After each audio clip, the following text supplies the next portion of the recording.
Hello नमस्कार। Ambe home science classes में आप सभी का स्वागत है। तो पिछले वीडियो में मैं आप लोगों को प्रोटीन के बारे में बताई थी और आज का जो हमारा टॉपिक है वो कार्बोहाइड्रेट से है। तो सबसे पहले मैं आप लोगों को कार्बोहाइड्रेट के बारे में थोड़ी जानकारी देना चाहती हूँ कि ये जो कार्बोहाइड्रेट है इससे हमें क्या प्राप्त होता है। ऊर्जा। कार्बोहाइड्रेट ऊर्जा प्राप्ति का स्रोत है। तो हमारा जो भारत देश है वो बहुत विशाल देश है और निर्धन देश भी है। तो हमारे यहाँ जो है कार्बोहाइड्रेट के प्रयोग से हमें भरपूर ऊर्जा मिलती है। जो कार्बोहाइड्रेट होता है वो हमें मुख्य रूप से चावल, मक्का, गेहूं, बाजरा, रागी, आलू, चुकंदर, शकरकंद, जिमीकंद, गुड़, शक्कर आदि इन सभी में हमें कार्बोहाइड्रेट मिलता है। तो कार्बोहाइड्रेट जो होता है वो एक प्रौढ़ व्यक्ति के दैनिक आहार में 400 से लेकर 500 ग्राम तक कार्बोहाइड्रेट लेना चाहिए। शरीर ऊर्जा की कुल मांग का 60 से 70% भाग कार्बोज से ही हमें प्राप्त होता है। व्यक्ति की आयु, लिंग तथा उसके परिश्रम के आधार पे हमें कैलोरी की मांग का निर्धारण करना होता है। तो जो कार्बोहाइड्रेट होता है वो भोजन में यदि 8 भाग कार्बोज हो तो कम से कम एक एक भाग प्रोटीन एवं वसा होना चाहिए। तभी प्रोटीन का सही उपयोग और निर्माणात्मक कार्यों में लग सकता है। अन्यथा प्रोटीन अपना मुख्य काम शरीर का निर्माण करना छोड़कर सहायक काम करने लगता है। कभी जब व्रत रहते हैं लोग या फिर भोजन नहीं करते हैं तो उस स्थिति में जो कार्बोहाइड्रेट के द्वारा ऊर्जा संचित रहती है वही ऊर्जा आपको व्रत में या फिर जब आप भोजन नहीं ग्रहण करते तो उस अवस्था में आपके शरीर में ऊर्जा की मात्रा को बनाए रखता है। कार्बोहाइड्रेट जो होता है वो धनान यानी जो धनी वर्ग के लोग होते हैं वो 50 से 60% ऊर्जा कार्बोज से ही प्राप्त करते हैं, जबकि निर्धन लोग जो है वो 75 से लेके 85% ऊर्जा कार्बोज पर ही निर्भर रहते हैं। कैसे? क्योंकि जो गरीब वर्ग के लोग हैं वो मेहनत करके नमक रोटी या दाल रोटी ही खाते हैं, लेकिन जो धनी वर्ग के लोग होते हैं उनका भोजन गरीब वर्ग के भोजन से बिल्कुल अलग होता है।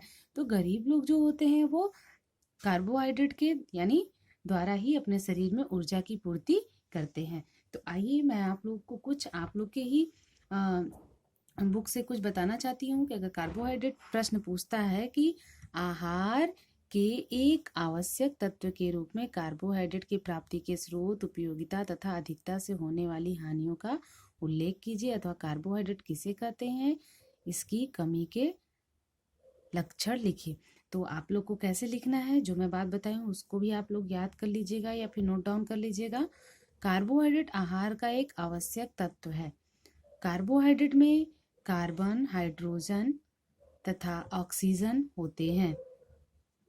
मुख्य रूप से कार्बोहाइड्रेट का स्रोत वनस्पति जन्य सामग्री होता है। कार्बोहाइड्रेट हमें दो प्रकार से मिलता है, एक स्टार्च और दूसरा जो होता है वो शर्करा, यानी एक घुलनशील होता है और एक अघुलनशील। तो आपका घुलनशील कैसे है, जैसे शक्कर, शर्करा जो भी होते हैं वो आपका घुलनशील होते हैं, और अघुलनशील यानी आपके अनाज द्वारा जो प्राप्त होते हैं वो अघुलनशील होते हैं। जैसे कि गुड़ हुआ, शक्कर हुआ, ये सब चीज़ें जो हैं वो जल में घुल जाती हैं। तो दो प्रकार के स्टार्च और शर्करा। अगर आप अघुलनशील और घुलनशील भी लिखते हैं तब भी आपका सही होगा। तो अब ये जो स्टार्च और शर्करा है ये आपका भौतिक भौतिक विशेषताओं के आधार पर है। ठीक है, भौतिक विशेषताओं के आधार पर दो हैं, शर्करा और अशर्करा।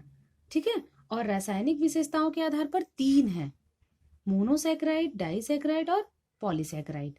तो आपके जो भौतिक विशेषता के आधार पर शर्कराएं हैं और अशर्कराएं हैं, तो उसके बारे में थोड़ा मैं बता देना चाहती हूँ आप लोग को। जो शर्कराएं होती हैं ये स्वाद में मीठी होती हैं, प्रकृति में व्यापक रूप से विद्यमान होती हैं, फल, सब्जियां, शहद, गुड़ आदि में ये हमें प्राप्त होती हैं, और ये जल में घुलनशील होती है। ये सब चीजें जल में घुल जाती है ना, और ये रवेदार होती हैं। और अब आपका आता है अशर्कराएं, ये पाउडर रूप में होती हैं, ये स्वाद रहित होती हैं, जल में अघुलनशील होती हैं।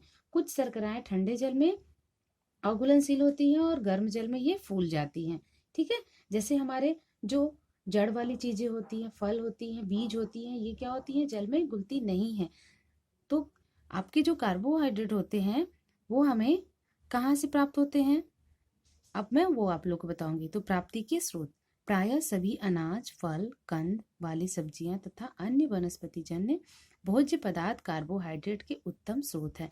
इनके अतिरिक्त समस्त सूखे मेवे भी कार्बोहाइड्रेट के उत्तम स्रोत है। कार्बोहाइड्रेट के कुछ उत्तम स्रोत हैं गुड़, शक्कर, शहद, सीरा, शकरकंद, आलू, अरारोट आदि। अब इसकी उपयोगिता क्या है, तो मानव शरीर के लिए कार्बोहाइड्रेट की उपयोगिता निम्नलिखित है। पहला है, कार्बोहाइड्रेट से शरीर को ऊर्जा प्राप्त होती है जो कार्य या परिश्रम करने के लिए आवश्यक होती है। अपनी कुल आवश्यकता के लगभग 60% ऊर्जा हम कार्बोहाइड्रेट से ही प्राप्त करते हैं। जैसा कि मैंने आप लोग को बताया ना, जो उच्च वर्ग के लोग होते हैं वो लोग कार्बोहाइड्रेट की प्राप्ति क्या करते हैं, आपके 50 से 60% करते हैं, और जो निम्न वर्ग के लोग होते हैं वो 75 से 85। तो अनुमानित इसको 60% माना गया है। भूख को मिटाने के लिए अथवा पेट भरने के लिए कार्बोहाइड्रेट विशेष उपयोगी होता है। जैसे आप व्रत रहते हैं या कभी ऐसा होता है कि किसी कारणवश आपको भोजन नहीं मिल पाता है, उसके अलावा आपको फल खाने को मिलता है, मिठाइयाँ खाने को मिलती हैं, या फिर आपको फलाहारी वाली जो भी चीज़ें मिलती हैं, तो उसको खाने के बाद भी हमें दूसरे दिन जब हम अपना व्रत तोड़ते हैं या फिर जब आपको भोजन मिलता है तो आपको थोड़ी सी सुस्ती महसूस होती है और आपके शरीर में ऐसा लगता है कि ऊर्जा की कमी हो गई है। क्यों? क्योंकि हम अनाज नहीं लेते हैं, यानी कार्बोहाइड्रेट के जो स्रोत होते हैं वो हम नहीं लेते हैं। इस वजह से हमें क्या होता है, कमजोरी महसूस होने लगती है। तो चाहे हम कुछ भी खाएं, कितना भी खाएं, लेकिन हमारा पेट नहीं भरता है, और जब हम कार्बोहाइड्रेट ले लेते हैं तो हमारा पेट भर जाता है। तीसरा है, ये शरीर का ताप स्थिर बनाए रखने में सहायता प्रदान करता है। चौथा है, सामान्य रूप से कार्बोहाइड्रेट सरलता से उपलब्ध होते हैं तथा सस्ते भी होते हैं।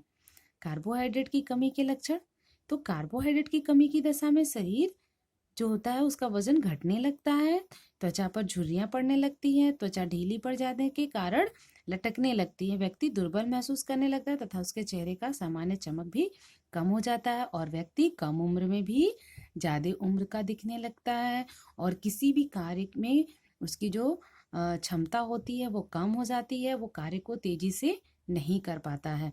अब इसकी अधिकता से क्या हानियां होती हैं, कार्बोहाइड्रेट की अधिकता से शरीर को कुछ हानियां भी हो सकती हैं, जैसे इसकी अधिकता से पाचन क्रिया बिगड़ सकती है तथा दस्त हो सकते हैं, शरीर में मोटापा आ जाता है, शर्करा के अधिक प्रयोग से मधुमेह रोग हो जाता है।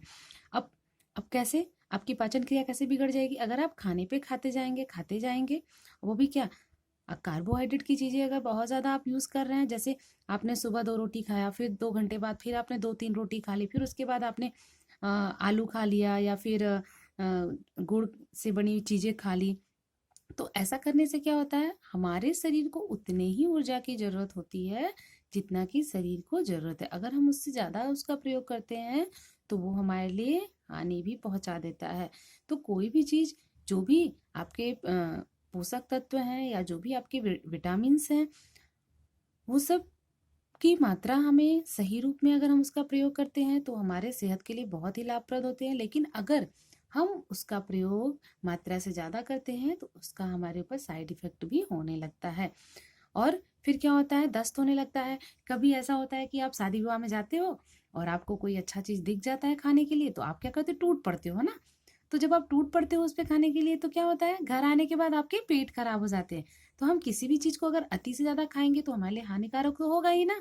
और जब हम बहुत ज्यादा खाते रहेंगे और हम कार्य नहीं करेंगे, यानी आप अगर जितनी ऊर्जा लेते हो और उतनी ऊर्जा अगर आप खर्च नहीं करते हो तो वो ऊर्जा हमारे शरीर में संचित होने लगती है। जब वो ऊर्जा हमारे शरीर में संचित होने लगती है तो वो मोटापे का रूप बनने लगती है। और जब हम शर्करा का प्रयोग बहुत ज्यादा करते हैं, जैसे गुड़, शक्कर, शहद या मीठे वाली चीजों का या फिर आलू का हम बहुत ज्यादा प्रयोग करते हैं, तो वो क्या करता है, हमारे शरीर में मधुमेह रोग यानी डायबिटीज उत्पन्न कर देता है। तो ये थे कार्बोहाइड्रेट से संबंधित कुछ बहुत ही महत्वपूर्ण बातें जो मैं आप लोग को बता दी। आप लोग बिल्कुल ध्यान से वीडियो को देखिएगा, अगर एक बार में नहीं समझ में आता है तो दोबारा रिपीट करके देखिएगा, और आपको जो भी चीज लगता है नोट डाउन करने के लिए आप उन्हें नोट डाउन करिएगा। धन्यवाद।